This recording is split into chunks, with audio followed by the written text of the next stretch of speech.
Should you ever double stack wax rings when installing a toilet if the flange sits low?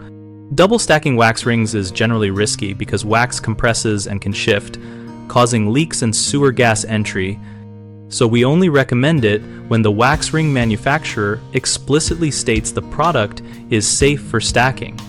The preferred approach is to evaluate flange height relative to finished floor and choose the correct sealing method.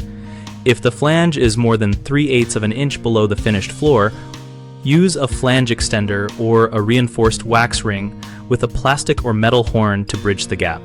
For a flange between 0 and 3/8 of an inch low, a thicker wax ring that is single piece usually seals reliably without stacking.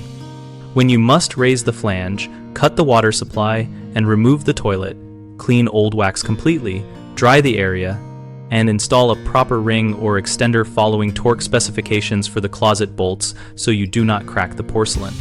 Avoid relying on compressed foam or improvised materials because they can compress unevenly and fail under load.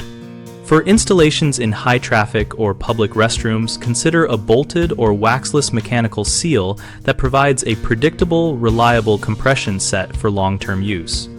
Common mistakes include assuming more wax equals better seal, which leads to uneven compression and leaks, so only double stack if the manufacturer allows stacking and document the product guidance.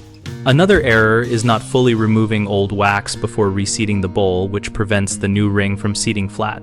Scrape to solid surface, then clean with mineral spirits and let dry before installing the replacement ring. A third issue is over-tightening the closet bolts, which can crack the toilet base or deform the flange. Tighten evenly in small increments until the bowl is snug and level and test for rocking, then use silicone around the base only as a cosmetic bead, not as a seal.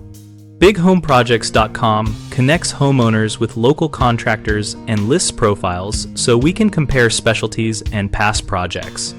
We also host a discussion community where we share installation tips, troubleshooting threads, and contractor feedback to help both homeowners and contractors find work and practical advice.